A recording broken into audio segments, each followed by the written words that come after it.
Well, hello everyone. It is Monday, is it the 6th? Yeah, wow, the 6th of July, 2020. And this is Wes Fryer here in Oklahoma City. And I'm being joined by Brian Turnbaugh again up in Chicagoland. And we're going to continue brainstorming this project, which I continue to be very energized by. And part of the reason why I wanted to do these things, like it's been a month since we got together and talked.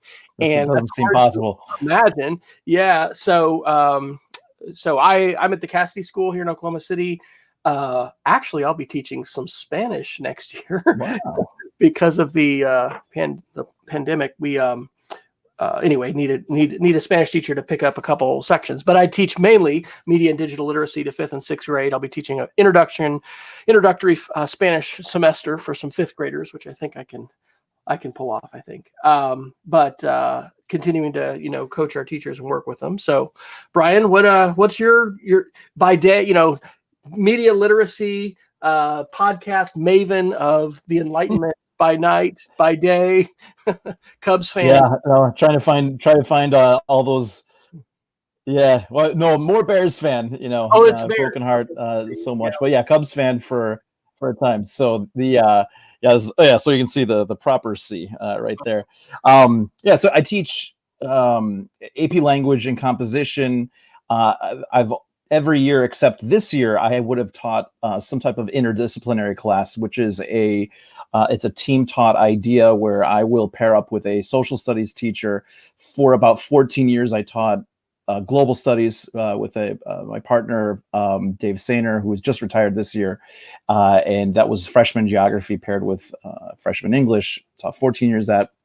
I've taught 3 to 4 years with at the junior level, which is blending American history and American literature. And then I taught 1 year, which was world history. So I've been kind of the the fix-it guy in English to go in any of those places. So, but I love that's interdisciplinary is probably the reason why I am able to seek out really good supplemental texts for actual literature, and has created so much more of a rich research for everything that I do in my classes as an English teacher. It has been as a result of the underpinning kind of educational philosophy of it, interdisciplinary. It's the best. And then I've taught for many years. I developed the media literacy class at the high school. I haven't taught that since I've started AP language, but that's been in good hands with teachers at the school. So, but it's always my default curiosity as a teacher to see, especially everything that we've been talking about, Wes, is what I think that we have seen is we're slipping with our understanding of what how to just know what truth is, and if we can't stand on firm ground there, we're in really big trouble. And I think that's what is how do we begin to have some traction with our students so they can have a keen eye to be able to develop the critical thinking skills and know what the type of texts are that are worthy of engaging with, learning from, and ones that are just outright dismissible right from the get-go.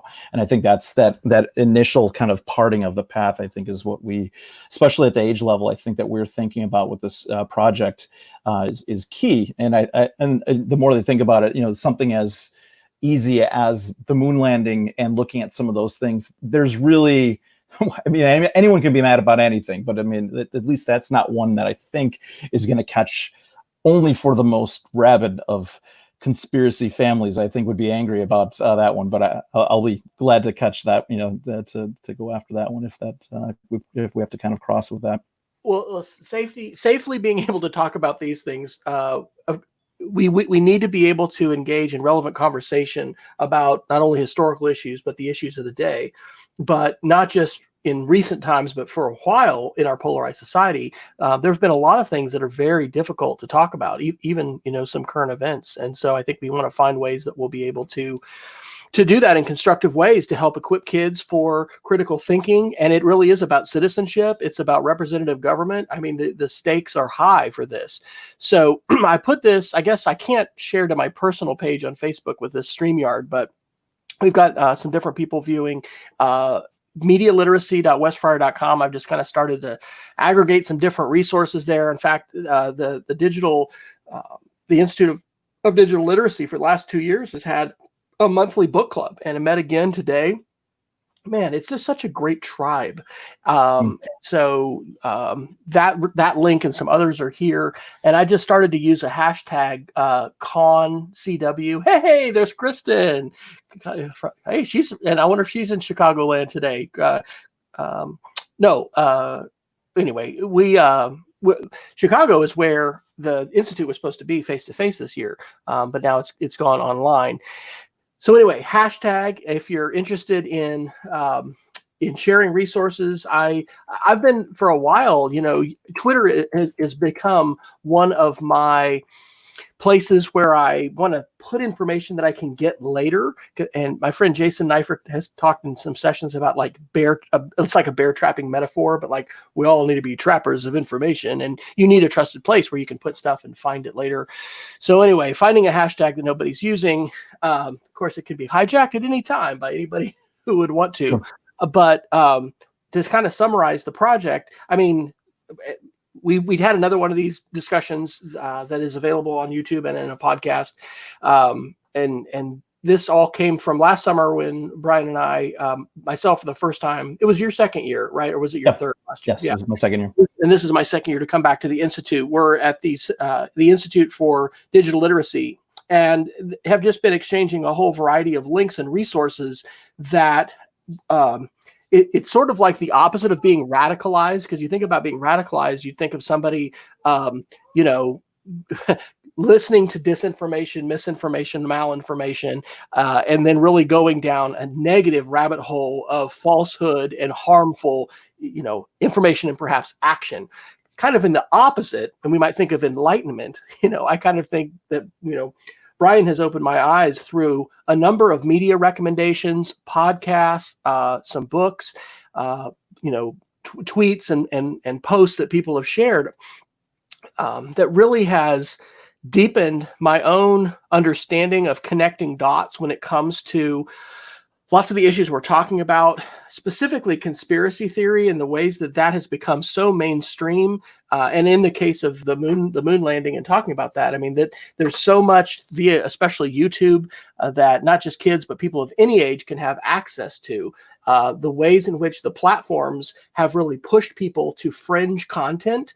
And, and as you said, Brian, some of the bigger questions, it's about truth. It's about, at the end of last session, the last talk, this idea of being a skeptic without being a nihilist, or if we wanted to say that, I mean, being a skeptic is a positive way, but sort of maintaining idealism, right? We need to maintain hope, and we need to, maintain hopefully our passion for civic engagement and for helping, shape our institutions and contribute. I just listened to a humane technology podcast with Tristan Harris, and the interview, one of the things that they said is, how do we help ensure that that elections are won through democratic processes and not through disinformation? They were talking about how our brains psychologically can probably only remember 2 or 3 things about a candidate. And if this is, I guess, what's happened in Brazil with Bolsonaro, is that with disinformation, he's a very fringe candidate, but he's able to discredit with lies, opponents. And, then there's this really fringe guy who's advocating burning swaths of the rainforest. And I mean, at what point is something an existential threat? And we're all familiar with the, Chicken Little and the sky is falling, and there's all kinds of headlines around security and hacks and things like that. And we're probably desensitized to it to a degree. But I think part of what I want to do is help awaken more people in a very positive way to what I do perceive to be an existential threat to representative government. And I apologize that Wes did not click "Do Not Disturb" on his computer, so sorry about that. So anyway, we kind of left last week, 4 weeks ago, talking about how if we were able to share something at the Institute for Digital Literacy, it might be around a workshop and some real specific resources and lessons, things that teachers could dig into, in that time, and then practically sort of like a make and take, but like, here, we've done some of this. Now go back and talk to your students about that. So what kinds of thinking have you done since we last talked about that? And you, I think, probably participated. I have missed the Zoom calls that they had for the Institute. So where's your thinking gone in the last couple months with all this? Yeah. So one of the things that I wonder about, I was thinking about the concept of the rabbit hole. And we'd have to figure out what would be the easiest way to do it from a technology standpoint. But I had done something with this with my, when I was going after the digital literacy certificate through University of Rhode Island. One of the projects that we evaluated different kind of research approaches when you have to go online. So it was basically, what I did was I made these videos of a screen capture of me going to search various topics through YouTube or through Google or through Twitter or and then maybe even something that was like a legit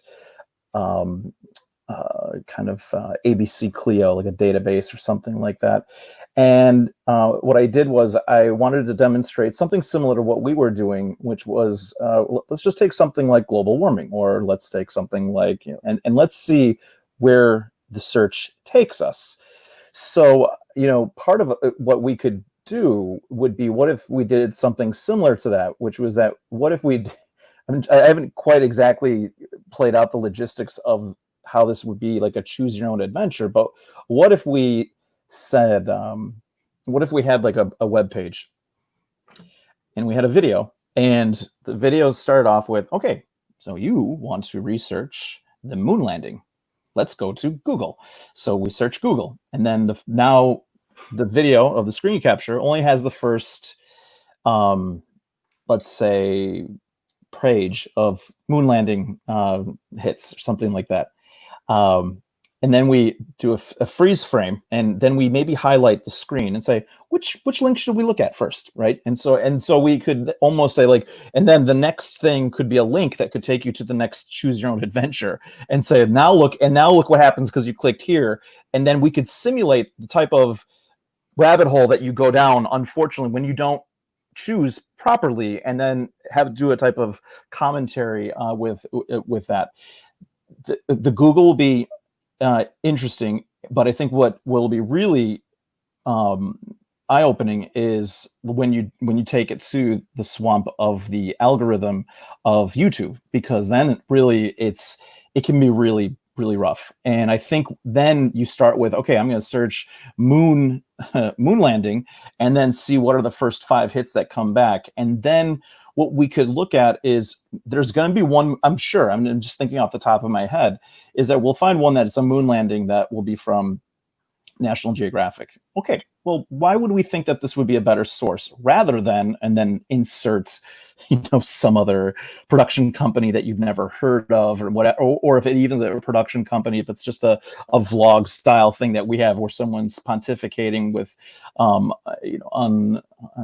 with no sourced ideas, that could be its own kind of choose your own adventure. And each step of the way, does this add up to good scholarship and good journalism, good research? And so I'm just kind of thinking, like, that could be type of, it's a little bit more work on the teacher to set that up, but the simulation of it, and then, to be honest, it could be something that the students could create in their own workshop as well. Here's a big thing. The results are different, right? I was thinking maybe we could recommend the creation of a new account, because, and then you and I could also, we get to train the algorithm. And people talk about, oh, I'm going to delete all my Google stuff and all this. I mean, I actually love the fact that things that I'm into, I've been doing lots of reading about, like, quantum mechanics and like dark matter and, exoplanets and things like that. And the way in which it can be very positively used to find things, or artificial intelligence. I mean, and some of it's stuff that touches on these issues, but, Google, the algorithm is incredibly powerful. One of the things that I think is a specific, we want to help people have their light come on, is like, your search results weren't the same as my search results. Right. And so I think, you know, that I love that idea where we could have some things done in searches, but then students could go do them on their own. And we potentially could create an account that we have, like, basically started to go down a rabbit hole with that account. Yeah. Because, you know, and what are the signals that we do on YouTube? Certainly just the things we watch and how many minutes and hours have been watched of particular videos, but liking videos, subscribing to channels, and commenting, those are all signals that we, you know, are basically programming back into the engine. And then that's telling us the things that we like. So I think it would be fascinating to take a look at, sort of like, without any prior massaging, you do a search on your account for moon landing hoax. What do you get? What do I get? We can take a clean account, so to speak, like one that hasn't visited YouTube, and I can, you know, work with our technology department as far as, like, you know, creating a temporary, you know, Google account that we could use for that. But anyway, that's something that strikes me, because I But totally. what's even the difference between the suggestion of, once you start typing in moon land and then see what the autofill is, that's the other part too. That's so, I don't know how you would necessarily teach this, but I mean, when, like, I always remember this was years ago when I would type into a Google search, global warming or something like that, or climate change. And what you see is, out of the 8 suggestions, 4 or 5 of them have something that suggests lie, hoax, before you even click on wanting to have that information. So the type of gaming of the algorithm by bad actors to create the type of outcome that you want is, I guess that's the other part that would be tricky to deliver to. That's where, I mean, it's part of the game, right? So maybe part of it is understanding, you know, if we're going to get all kind of Marshall McLuhan, you know, on this, which is understanding the medium by which we get this information, right? So the medium is the message, and the medium is Google, which is an advertising platform that delivers you information. Yeah. So everything that you put in there is a way by which it is going to glean information that will then theoretically deliver you to a consumer decision that you'll have to make at some point, either explicitly with the, you know, what shows up in the cookies, or whatever, they'll resell that information about you to some other vendor. But that's the principal reason why we have that Google exists, that we get information that we want is a close second for what we have. So, but there's always that first part of that. So I don't know how we make that screencasting crisp to a 5th grader, 6th grader, where that matters. But it's the idea that just know your role in this exchange when you're on the medium. I think that's got to be, also got to be part of the conversation. That's a huge piece of what we can try to do. Kristen Hokinson, who is in Pennsylvania, not Chicago, is asking in the chat if we're steering away from controversial issues. No, we're not. But I think what we want to try to dive into, we want to dive into these in such a way that we don't get fired, which that's probably an extreme statement. But you know, there definitely is pressure on teachers when you talk about political issues.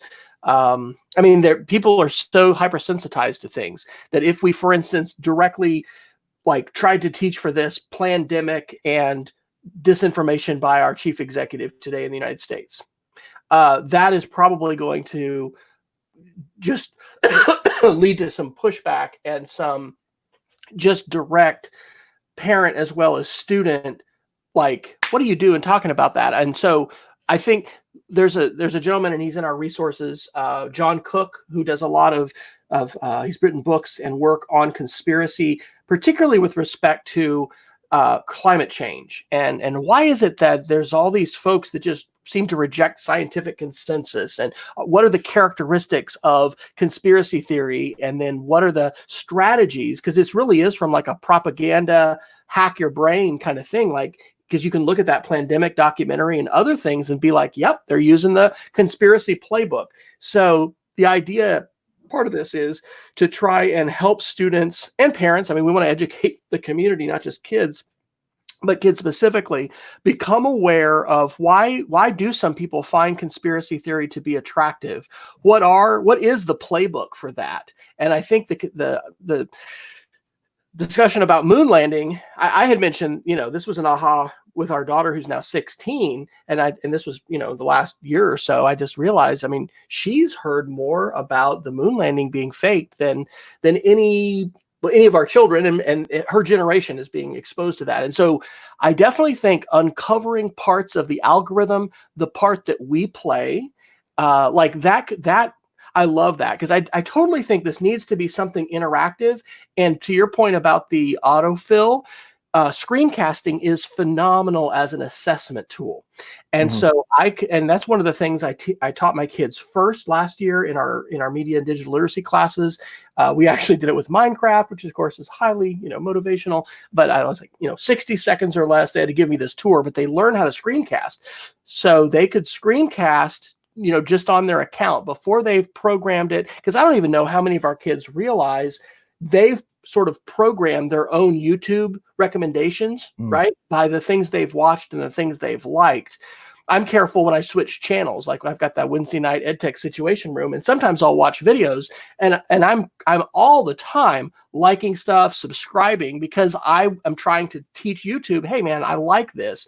And so sometimes I'll find myself, oh man, shoot, I forgot to change that channel. And we don't use it that much, my friend Jason and I, but it's not jarring, but it's like I notice it when I log in there to the channel, because I was like, whoa, what's that recommendation? Oh, because Jason does it sometimes too. He loves bread, and he's like into cooking, sourdough bread or whatever. And I'm like, what am I doing seeing that? Well, it's because he was logged into that channel and he liked that stuff. So I don't know. I see that as a great specific thing that we could create some activities around. The thing about autocomplete is really big, because this is part of how YouTube and Google will basically push us towards extreme content, or content that we will find that people just tend to find more engaging. But it also, in many cases tends to be further from the truth. And that's what makes it an outlier. And that's part of what I think we want people to become aware of. The algorithm is it is fascinating. I remember I was listening to an interview on the Farnham Street podcast a year or so ago. And I don't remember exactly who the guest was, but they were talking about, how the algorithm could also be seen as like this very weird mirror into what collectively we look at. And I think, this was so sad. You could probably still do this, but if you went into the search of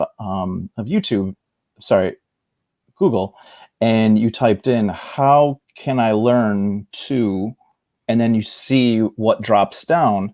Some of them might be, code, whatever language, how can I learn Spanish? But then one of the other ones that was so heartbreaking was one of the drop down was, how can I learn to love myself?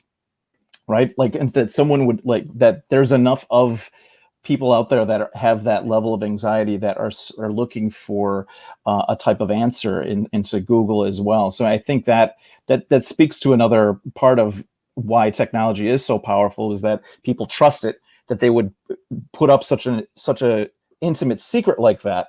And if they're willing to do that, then they're going to be very ready to have an answer that feels right. And I think that's also part of the reason why sometimes confusion, people that are in a certain sensitive place in their life, where an answer that provides a sense of trust and community and in some ways empowerment, which oftentimes those things happen within conspiracy theory thinking, I think is so problematic. So I'm jotting down, we've got this Google Doc going, and if you want to link to it, whether you're listening live right now or you check this out later, I've got it linked from this medialiteracy.westfire.com. There's a link at the top to this ConCW hashtag. So I'm putting in some notes, and I put down for web literacy skills, helping students understand that we each teach the algorithm. I love that idea that we could suggest some autofill strings, because this is a dynamic thing too, right? I mean, we're going to create this activity here in July of 2020, and by the time people do it in September or October, like YouTube's algorithm is going to change. Those results of learning, and so they're going to be customized by the user and what they've done. It also would be interesting, like, the education accounts are supposed to be different in Google Apps, and I genuinely think they are as far as the monetization of data. But it will be interesting, and this could be something too, where teachers do things like, if I do the same search on my consumer Gmail, is that different when I'm doing that on my school, Google account and student account? So I wrote that down as a thing to become aware of, that we're teaching the algorithm. I also think that we want to help people have a specific web literacy strategy. And last year at the Institute for Digital Literacy, Dave Quinn did a great session talking about SIFT, which is Mike Holden's strategy for, step one is stop. I mean, being aware of emotional content, lateral reading, not just going on one particular site. So, because part of what I think we need to help reset with teachers, if we can be so audacious to want to do this, like, there's advice that we've given kids for a long time, like, oh, is it a .org site or a .gov site? Oh, must be credible. Oh, visit the about page. Does it look like it's professionally made? Oh, okay. That advice is totally not doable. But what you said about the autofill reminds me, like, Alan November, sort of back in the day, in the mid probably 90s and late 90s, early 2000s. I mean, he was really big into Alta Vista searches, but in like keynotes and presentations, he would encourage teachers to use the web. And it was probably that McLuhan thing of understanding the medium. How does the search engine work? How can you make the tool work for you?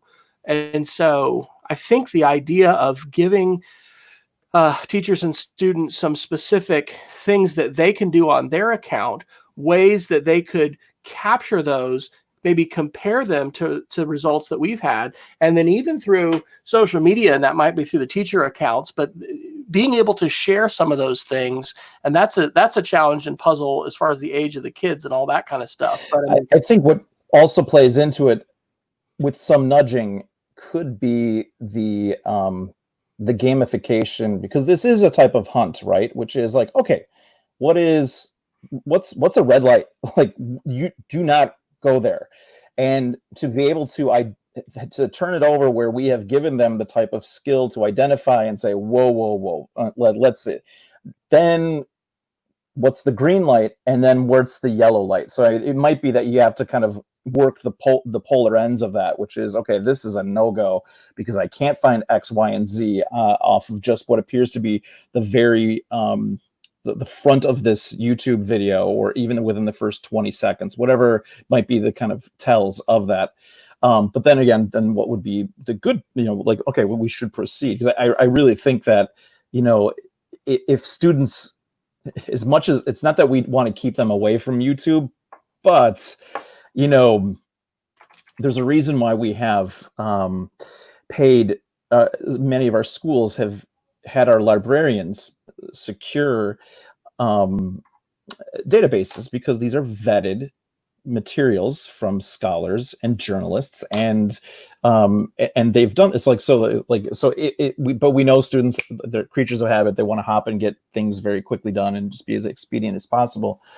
So short of saying never give me YouTube, as a source, but if they do venture there, now this must be entrenched in their mind. It's almost like, how would you want to be equipped going into to go buy a car or some kind of transaction where the consequences are you paying more for something that you didn't have to pay more for, if it's financial, or for something that could be very important like your health or some type of civic surrender that you've given up because of what you've seen. So I think the more that we can kind of find those types of parallels in the transaction of that what happens, when you move away from, what that is. And I think, unfortunately, maybe the refs have been worked so much that, people are looking for bias everywhere. It's not that bias is necessarily a bad thing.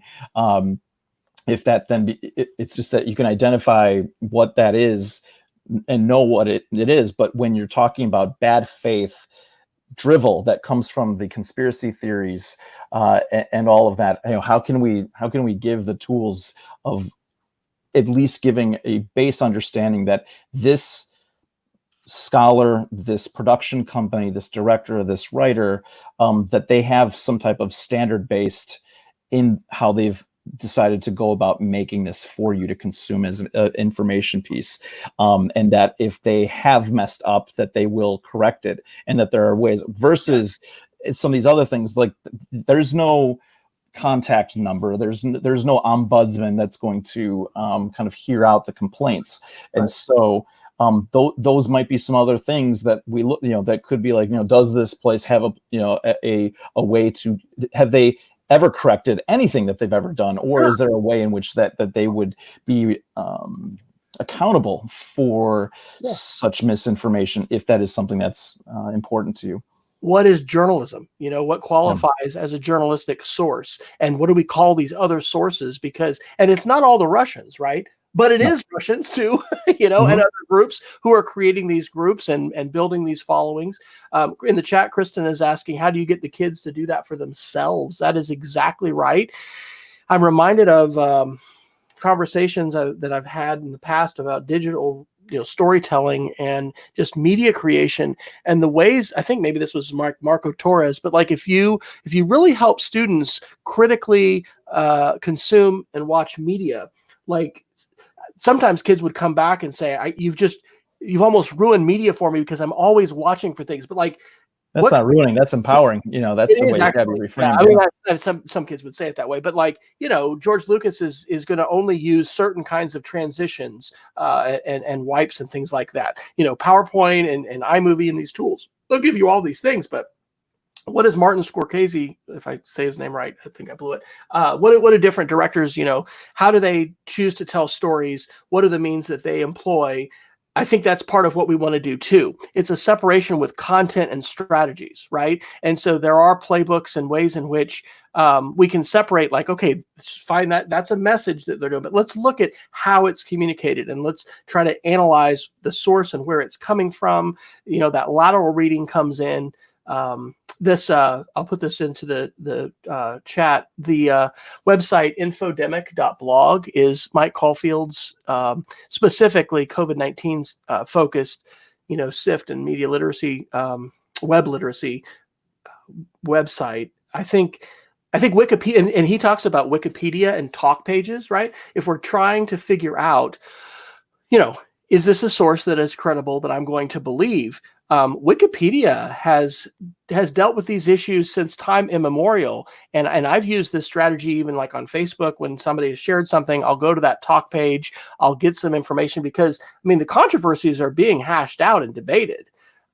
It's another thing I would love to help reset, is just there's a lot of, I think sometimes as human beings, we want to paint with a broad brush. And so we want to say something. And so educators can sometimes do things like, oh, well, Wikipedia is terrible because anybody can, write anything on that. And it's therefore terrible. Well, there's a lot of powerful ways it can be used. And in this specific context, when you're going to need to check out a source, putting that source into Wikipedia, seeing what people have said about it, what kind of debate is happening on the talk page. Anyway, though, I wonder if we could have something where the Choose Your Own Adventure, there's a YouTube path, there's a Google path, maybe there's a Wikipedia path, because getting people into those tools and doing live searches and comparing differences and things like that, that seems to me to be a pretty good idea for engagement. Joyce Valenza, the keynote of this summer's Digital Institute of Media Literacy, says it's also understanding the source type ecosystem. And she gives us a resource. Isn't it time to stop the Wikipedia shaming? Joyce, I love you. Do you know this? That's fantastic. Because I do think we are in a lot of classes trying to just stop kids from using the web in some cases, but using Wikipedia specifically. Yeah, that's.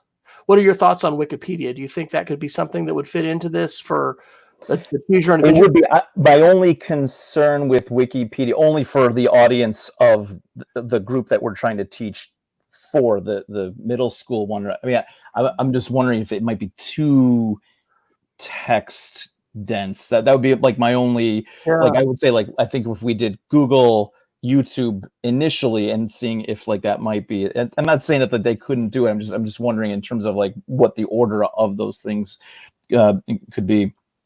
Yeah. Yeah. Well, and also, I mean, one of my lessons learned, yes, Kristen says we all love Joyce. We do. The project I came up with last year, and I mean, this was my first year to teach middle school outside of a Sunday school class, which is very different. I mean, we kind of created a graduate level activity that was just way beyond what was reasonable in terms of media literacy and for fifth and sixth grade. I mean, I'd like to do something that could certainly be scaled and done at different levels, but I don't. We're talking about a workshop. We're talking about, like maybe a 45-minute session. Maybe it could be a little bit longer, but I think even just what we were talking about now about YouTube and Google and looking at the search differences, and we can have some resources as well as far as like an introductory video into this, then choose your own adventure about what path you'd like to do. If people have time, they could document some of that, and then you could have kind of a wrap-up video that compares some of that too. So I would kind of go back to something that Joyce had said about ecosystem too. Is, I mean, this is something that I've had to chase several friends in things that they've posted online, which is like, how is it that you keep on posting pandemic, or that you've posted a video that was originally posted in February but is posted yesterday about the dubious nature of wearing masks, with, well, so like that can't be that was posted 2 days ago, but the original video was from February. And certainly we've learned more about the transmission of COVID since February, but yet that was such a bad faith application of that video that was just re-released yesterday. So, I mean, that had everything to do with the ecosystem by which my friend was using this, that they didn't realize that they were, like Roach Motel, bringing this piece back for everyone else to consume, when that was not, and I had confronted my friend. I said, you realize what just happened here. You need to take this down. I mean, this is a bad faith argument that you are trying to blend everything up in people's mind. But that's, unfortunately, that seems to be, I don't, the ecosystem, I think, is a very important element of that. And I'm hoping that the type of almost like ethical standards that what we come up with in this will at least begin to be the initial seeds of saying, look, if the source is doing X, Y, and Z, and if they're falling outside of this, then it's time to check your wallet. Like this is not something that now you have to be even that much. Your hackles should be up, your antenna on full blast from this. And so I think the more that we give those types of, and it doesn't mean that those sources aren't looking good to disguise themselves, right? So I mean, like, certainly,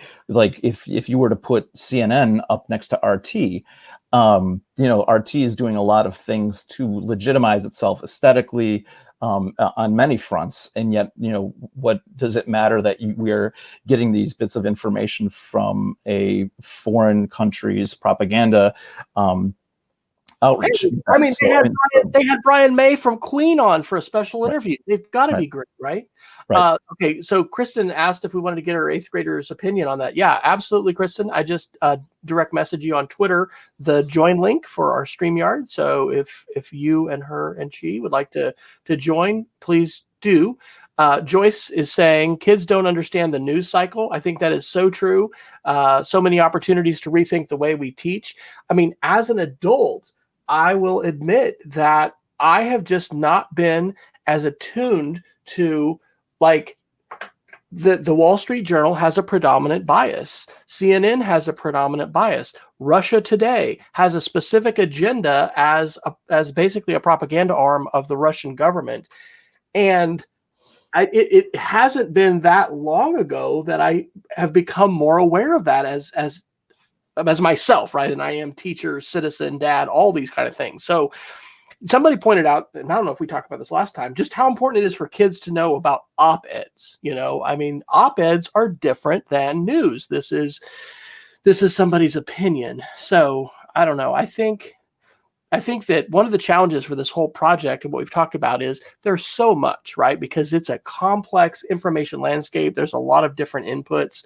And so kind of just breaking it down to something digestible. I think that's why we've kind of centered on the moon landing as a topic, that it is something which we are probably going to have less controversy for today as far as people getting mad that we're talking about that.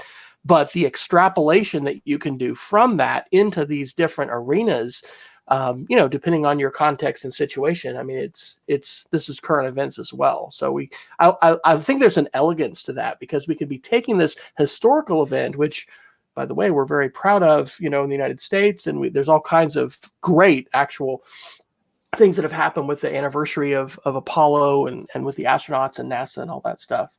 Which, by the way, Brian, I don't know if you caught this. Our son's actually working to support the ISS now as an engineer. So he's not going to move down to Houston for a while. But anyway, the space program, there's all kinds of really positives around all of that. But so I think there's an elegance, because even climate change, that's what we designed, my partner and I, last year at the Institute. We're going to tackle climate change. Well, very controversial. I mean, maybe it's not where you live, but where I live here in Oklahoma, like if you want to ask people to really dig into climate change in school, which I think we should, but that is a much more bigger ask for teachers than to say, let's look at the moon landing and conspiracy theory and that playbook, and let's look at the algorithms and platforms of our time now, Google and YouTube primarily, and let's take a look what happens when we do research here. Joyce was saying there's no such thing as neutral text. Journalists choose whom they interview, whose voices are not heard as a serious question. And Kristen is saying that she and Joyce argue with her son, who's now 20, and he says it's not news if it's biased. She says there's no news that doesn't have some level of bias. I mean, there's an agenda today that wants us to all give up on journalism. And I think that's an essential part of what we want to do, is help people maintain faith and truth and integrity, and not become nihilists and just give up. That is Putin's agenda, right? He would really like us to be super divided as a nation, completely ineffective as a representative democracy, and more broadly, just kind of give up, as I think probably some people in Russia, maybe, I don't know how many people in that information ecosystem, that propaganda machine. So yeah, I mean, it doesn't even have to even get that. I mean, of course, we could look at the various different channels, whether or not that it comes from Russia, China, or North Korea, or Iran, or all these various different ways in which these wedges are occurring. But I think the tricky part is then, you can kind of really. Have you ever read anything about Chomsky and Herman's manufacturing consent and the 5 filters of reality? You could even, I mean, there's such a broader thing about whether or not just the mere fact of who's advertising, and does that just naturally scare away certain topics that you want to go after anyway. So it's even more complicated, and we haven't, there's that whole angle as well. But I think for our purposes, for this, what I like about the moon landing is that it is something that is approachable. It will provide exactly the examples, and I think it will provide the type of architecture and standards by which we can then convey into the very next thing. So when we do hopefully when someone does come across a text that seems dubious, if it is now things that as they get older and they come across something that is climate change, or it is about the efficacy of vaccines or whatever it is, like they should be able to know what are the various different threads that are exposed on that sweater to be able to pull apart, in terms of it being a dubious source. And so I think that's the hopefully that we will give enough a heuristic for the students that they'll remember when they engage, because I just don't see YouTube changing, or Google changing anytime soon, and I think that we should be able to kind of catch that. Jonas Hamilton says at the end of the day, it's not about pure absolute objectivity. It's about relative reliability. Times, Wall Street Journal, Washington Post, a few other papers are far from perfect. They have a detectable editorial posture, but they also have a certain standard of corroboration, which requires cross-checking and confirmation of the stories they publish, which usually ensures some degree of credibility. And I think that's exactly right. I think that today our fractured media environment is putting greater burdens on us as both adults and as students and researchers, anybody using the web. It's because Walter Cronkite isn't on at 6 o'clock, right? And you don't just have these three channels. It is a much more fractured, I think you might use the word balkanized, media landscape. And so the skills that we're bringing and the understanding we're bringing, that's going to look different, obviously, at elementary and middle and high school and post-high school levels. But I think that helping with tools and helping with, so what I would love, it's what you just said, like as a result of doing some of these activities, it's like a new lens. You've got a different lens. And so when you see that, body image is an example too, right? This is part of why media literacy is so important. When you see a media message and it's crafted to help you be dissatisfied with the way you look, wants you to go buy a product, and maybe even just question yourself at a deep level with your identity, like you're being manipulated and somebody's trying to hack you.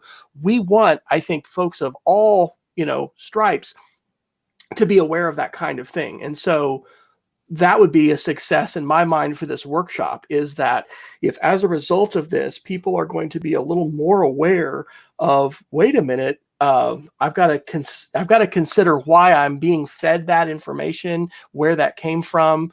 I think all that's good. Joyce is saying the heuristics can be dangerous.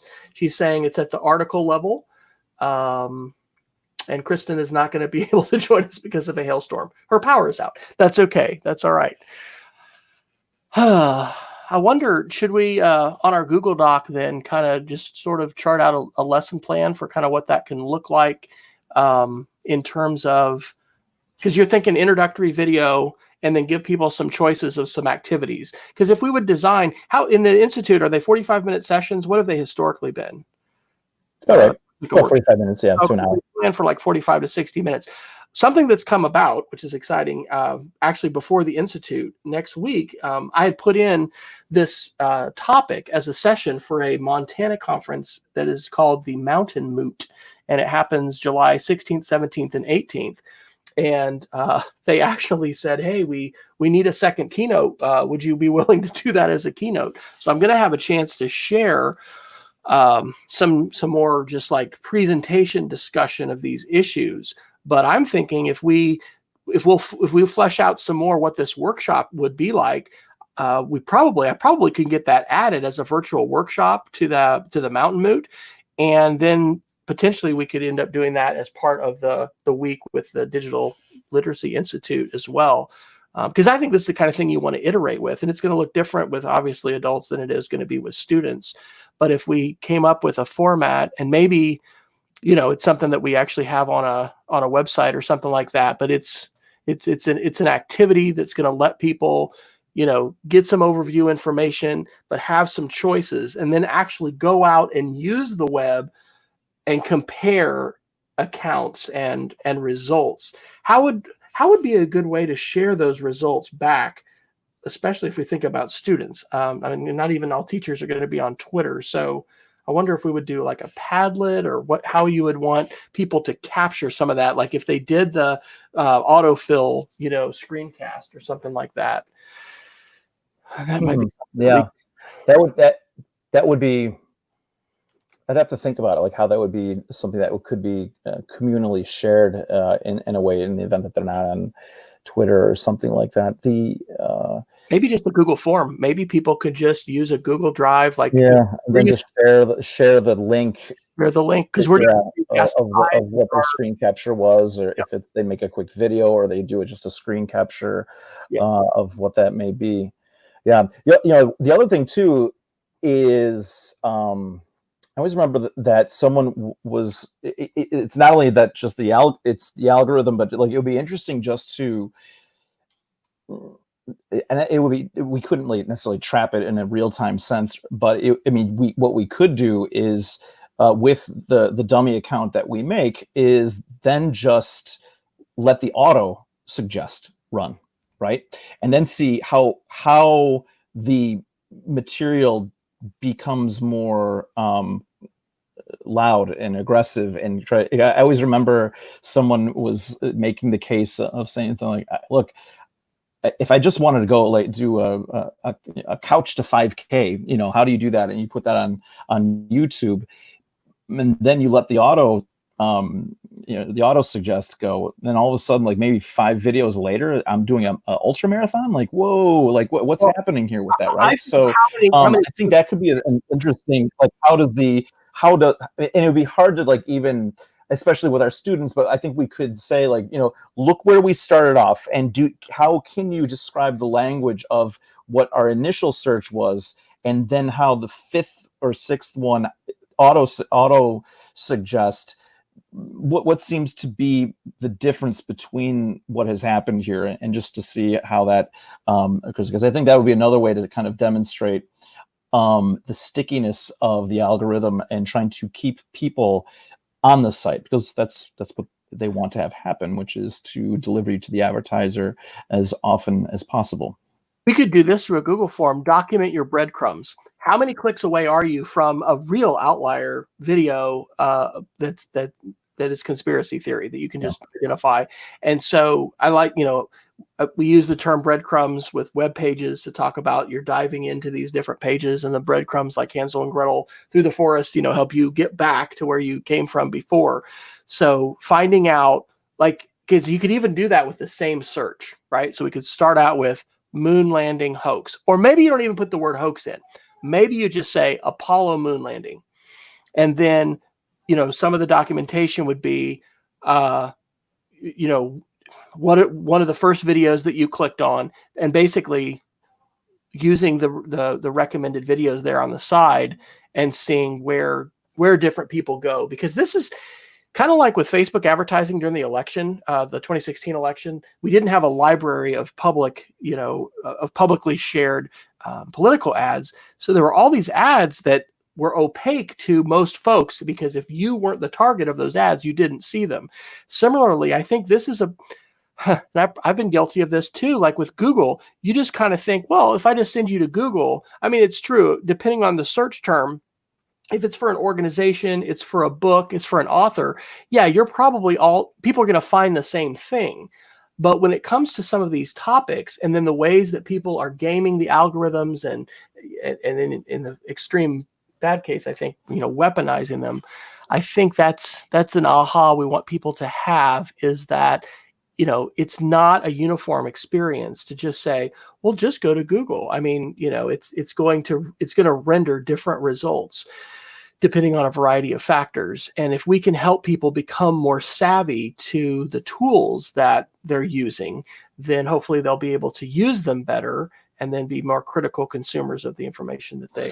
Yeah, I mean, the one I think deficit is that, just looking at what Jonas had written there, is for our students, and this just isn't necessarily where we are, where they are, is and I don't know I don't know if the type of disinformation is as prevalent in Snapchat for sure, I think you could see these things in Instagram.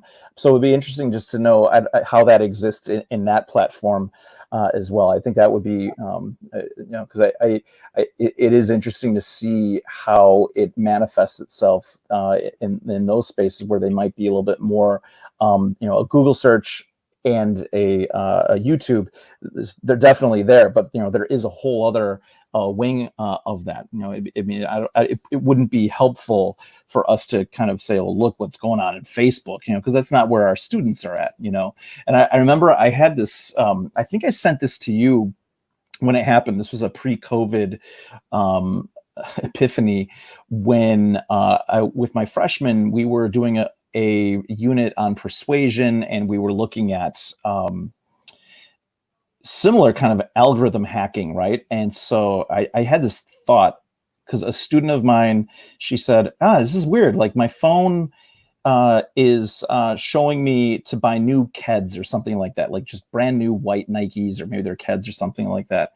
I was like, all right, everyone, take out your phone. If you have an Instagram, this is what I want you to do. I want you to go to a place where you had definitely checked in on Instagram. So you were at the aquarium, or you were at the Bean in Chicago, whatever. Just like go back, look at that picture, just like make sure you revisit that post and make that the only thing that you're looking at. So they did. And then when we refreshed and then go back to the top of the stream, then all of a sudden the algorithm's like, ooh, what is this? And so all of a sudden students are getting advertisements for baseball bats because they looked at camp that they were at. All of a sudden that it's like they woke up the slumbering giant of the algorithm, and then all of a sudden it's like, I know what you're looking at. I know what you're looking at. And every student had this similar experience with that, and it was, every one of them was like, whoa, like that. It was, you could see that they understood what was going on.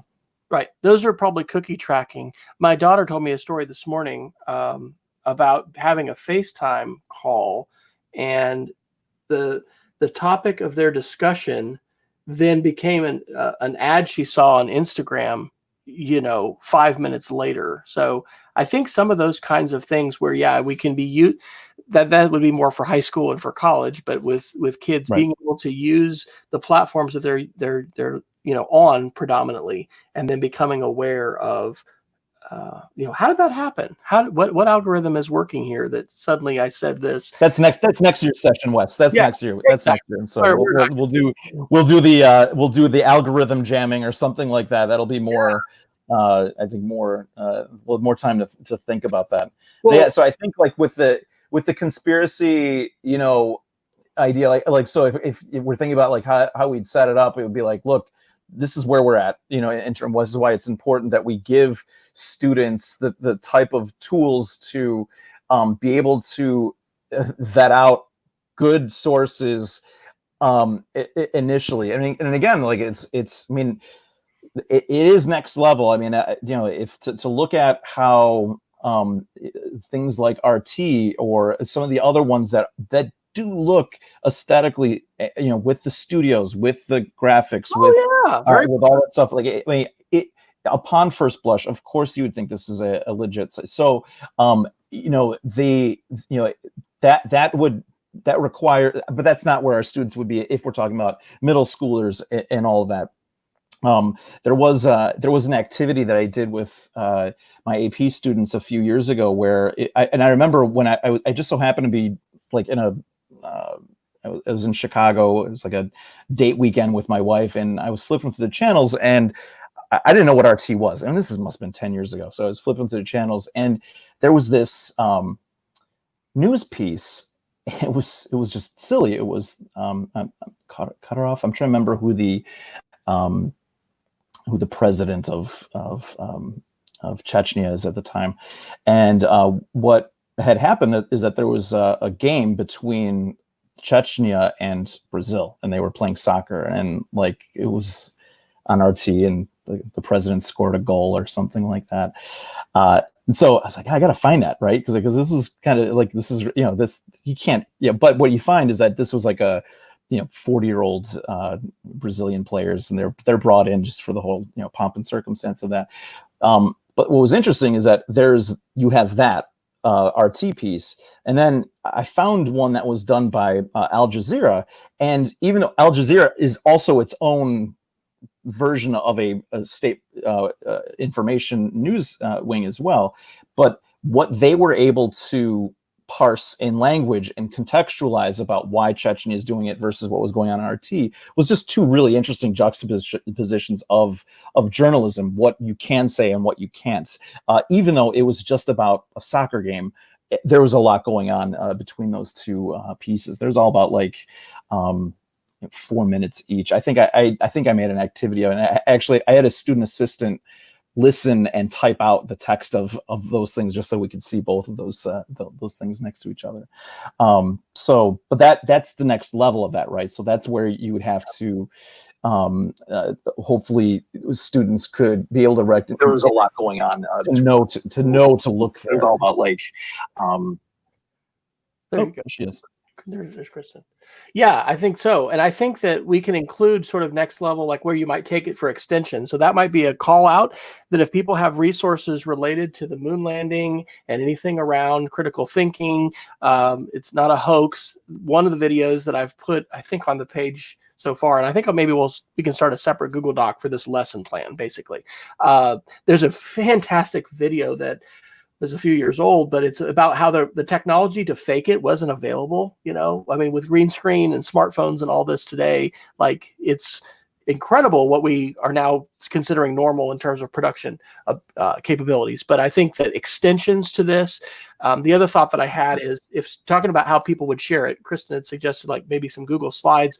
If students wanted to make a short little narrated slideshow, Adobe Spark Post is one of the tools that I taught my students last year. So they could do some screenshots of their breadcrumbs. Here's where my search went. I started with this, and then I went to here, and then I went to here. And so they could have those screenshots. They could talk over those.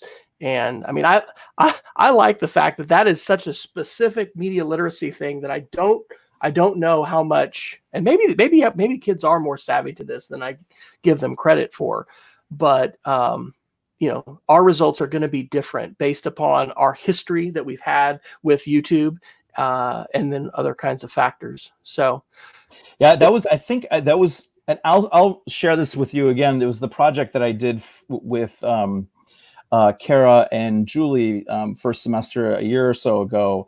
And one of the activities, and I have to find if I saved them. I hope I did. But one of the activities was I asked my students, and it was like, okay, what I'm going to ask you to do is do a screen capture video. I want you to search. I can't remember what topic. What are you interested in? I can't remember. Maybe I gave them certain topics. I said, go ahead and search. And so they had to like just, this is what I do. This is what I search. Then I had him stop. I said, okay, now I want you, I'm trying to remember the order I did this in. I think this makes sense. And I said, how do you think someone who doesn't know what they're doing, how do you think they search? Now go do that. Like do it on purpose, like conspicuously do bad search. And then do the second one was like, okay, how do you think a smart person was? So now you have 3 different modes of reflection, right? Which is like, this is what I did. This is what I think about what a bad person does. And this is what I think a smart person does. And then have them kind of vend all of that together. And it was good, And so I have to, like, I'm wondering if that could also be, we'd have to think about how that would be a trap, where you would mine the breadcrumbs from that. But I thought that was something that was, I think, really powerful for them to think about, because I could see the light bulb go off in their head, like, oh yeah, like I kind of did the bad search here, So it was interesting. I want to pipe in as a parent who comes from a media literacy perspective, right? I will never forget my child who struggled with all of the information coming in. Getting a project. I want to say it was like in 8th grade science. And I said to the teacher something along the lines of, they had a biome project to do. And I said to the teacher, like, do you have any breadcrumbs or do you have any like suggested ideas for searching for my child? Because she gets overwhelmed. She didn't have an IEP, but she just was a kid who went all through the system. She did birth to 3. And then by the time she got to school age, she didn't. And we still had to work with her very diligently. And she got overwhelmed with information. And the teacher said to me, I said, do you have any like pathfinders or any resources or things that could help my child to like navigate this landscape? And she said, well, if you just Google, and she gave me like 3 or 4 Google search terms. And I was like, dude, you're not hearing what I'm saying. Yeah. Like that Googling for my child is completely overwhelming, and they don't understand that navigation. And so like sometimes I have to take a step back and think like when we talk about a good searcher or a bad searcher, like kids are so unaccustomed to like what that actually means. And especially at this age, I was trying to get my daughter had basketball, and it's like the first time she's been out of the house in months. So like she was standing her way with me afterwards. She's like, I exercised today. Now I'm eating my food and I am taking a shower and I'm going to bed. Especially because she's the youngest and she's been the one that gets sucked into all this stuff with Renee.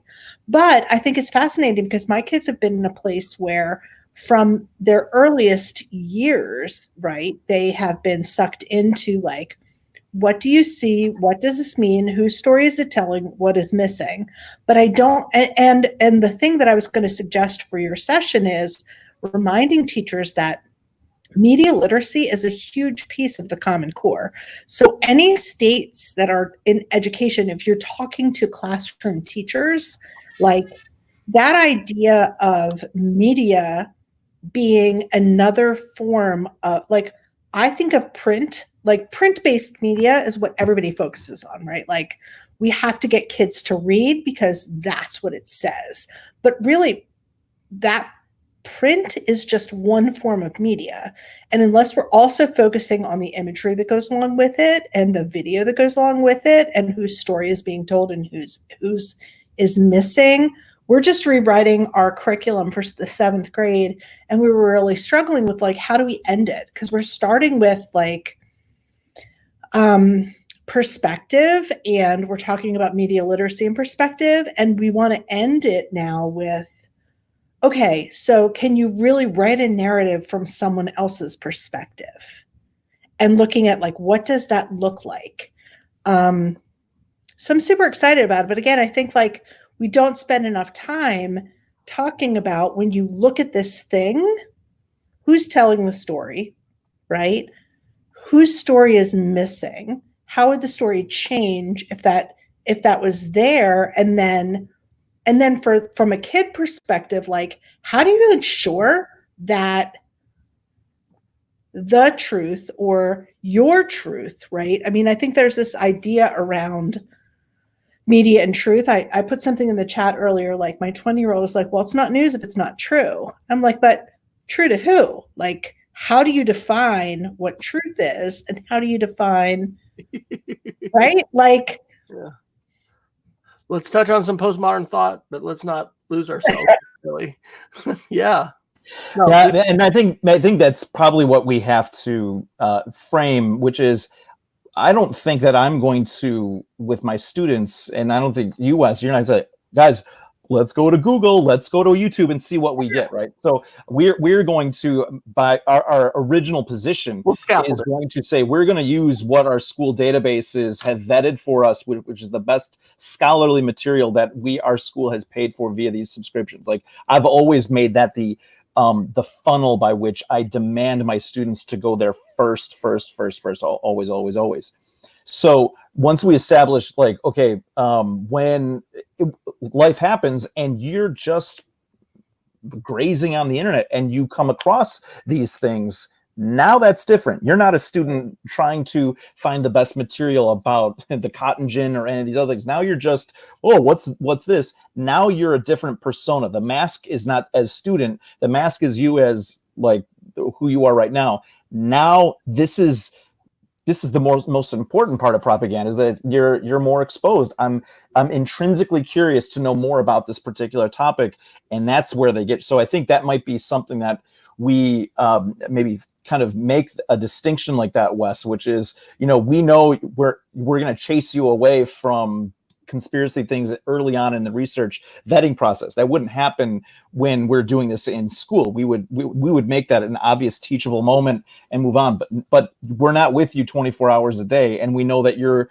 going to, as Joyce had said before, we're not, the school database is not the ecosystem, the information ecosystem where they are most. So how can we return them into the wild with the particular tools to be able to make it out of the swamp? And I think that's what I think is essential. Well, and I think sprinkle on it that we will have scholars from Chicago Public. We'll have scholars from Philadelphia Public Schools, from Charlotte, like places that don't necessarily have the means to fund those vetted databases and resources for their students. And so like we're looking at some of these systems who a librarian or media specialist is not a necessary in their school system. And so how do you help teachers to do that job as well? I think that's something that's going to be critical as we start to talk about this, right? Because I remember Joyce in my early years would say, laptops have legs, right? So like, just because you have a laptop in your classroom doesn't mean you can't take your laptop to the library to do that research or to talk to the librarian or to think about like what those tools are. But if there's no librarian there, if there's no media specialist, if there's not someone who is specialized in this concept of misinformation and like good research strategies, like how do you ensure that that happens for all students, right, in your schools? And I think that's a huge challenge, especially in the middle grades, right? Because in the elementary schools, they might do it for book selection. In the high schools, they might do it because we're trying to get kids ready for college. But in the middle grades, there's no guarantee that you're going to have that person who's specialized in that. Now, you guys have a background, I have a background, like we're going to ensure that it happens in our school and in our system, but I don't know that that's necessarily across the board. And that's probably just going to be an equity issue that we can't, probably, remedy in the session, but like, I think that the, hopefully the type of framing that we will be able to arrive at will be ones that will chase away the falling down the rabbit hole. And I think that's what's key. I think the focus on YouTube is really good. I mean, it continues to be the #2 most popular search engine in the world. It's an incredibly powerful platform that, has a lot of good, but it also has some stuff that's, been used for a lot of malicious purposes. And we're seeing responses with the tech companies to, pressures and things like that. But I feel good about having a bit of a more solid focus. We had a topic last time. Now we're drilling down. But like I also, from last summer, I don't want to go down that road of like, hey, I just made a doctoral level activity that I'm never going to be able to do with 5th and 6th grade. So I think we've got some solid ideas here. I want to give voice to a couple comments that Jonas had, and maybe we can get a couple closing comments and we can wrap it up. Jonas asks if there's a diagnostic test to help students and teachers measure their level of Google searching fluency or sophistication. That is a great question. I know when I participated in the Google Teacher Academy back in 2005, and that was earlier days than what they do now with certifications and things. We hung out at the Boulder Google office for a whole day. Like everything Google that have been a part of, like, of course, search is a key part of it. And so I'm not aware of something like that. Kristen, are you aware of something like that? That is, his second follow-up asked, he says there could be value in getting students to create a verbal record of their process while searching, a protocol along the lines of what de Groot did with chess players, analyzing differences between a master's thinking process versus that of weaker players. And I think that's what you were talking about, Brian, with your search activity, was like, here's how I would just do it now, but I'm going to put on these separate lenses, and I'm going to really be savvy, and then I'm going to also be, not as informed. So I think some of the tools, like I know All Sides is one for like looking at different sides of an argument. So like if you're looking through this lens, or if your search terms in whatever turned you up as being left-leaning or right-leaning, from a political perspective, that might be one way to look at it. And then to reflect, to say, here's why I want to look at this source. Here's why I want to look at this source. Here's how the two sources come together. Like, I think that would be a valuable activity for kids to start to see some of that idea of bias. But I agree, like, one of the things I am finding being now an administrator, right, in education is like that reflective piece. Like, I want anybody that I interview for a teaching position or an admin position to talk about the importance of reflection in learning, right? Because really, you can't learn something unless you reflect on the pros, the cons, the mistakes, and the value that you got from that whole process. And I think the same thing is with media literacy. And my kids hate me for it, right? But like, from the very earliest stages, like Renee Hobbs was always so impressed when she would talk to my kids, because they could talk about, like, at 3 years old, well, this person is mean because on like a kid's TV show. I don't think that there's enough of that. And again, I go back to our standards demand it now with media literacy in the Common Core, that we're not, because we're so focused on print-based media and getting kids to read and to be able to spit back what they read from a comprehension perspective as opposed to a deeper analytical perspective, we're really doing kids a disservice, right? And that whole idea of media, whether it's in the form of a meme or a political ad or a commercial or a whatever, or a conspiracy theory, right? To be able to dig in and really say, like, whose story is being told, whose story is, it's the media literacy remote, right? What's being left out? And how do we ensure that we include that so we have more of a whole picture? Yeah.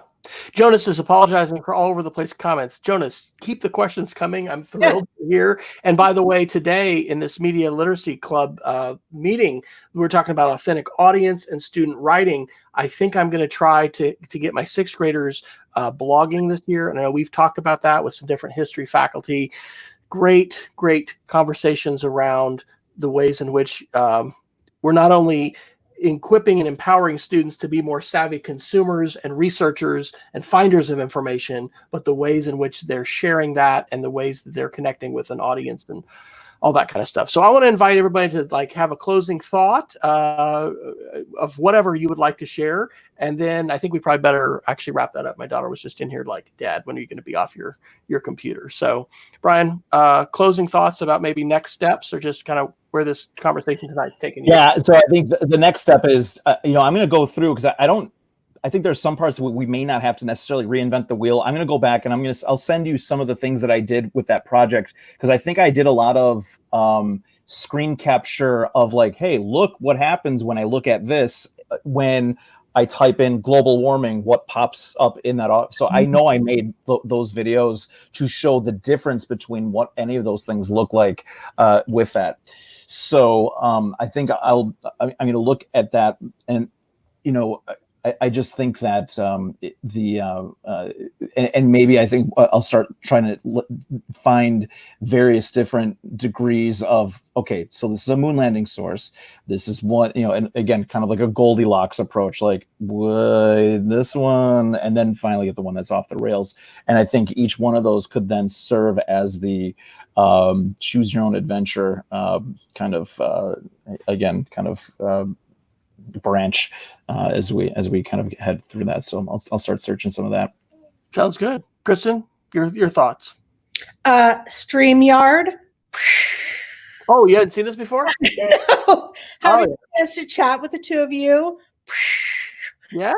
Also, if you guys have not gotten into Pathwright for building for the Summer Institute, Frank Vermeulen and I, yeah. So we have a really super cool, awesome tool for the Summer Institute that I would love to share with you in terms of like building this idea and content, because I feel like this is something that could even blow beyond the Summer Institute. So I know you guys are working on a workshop.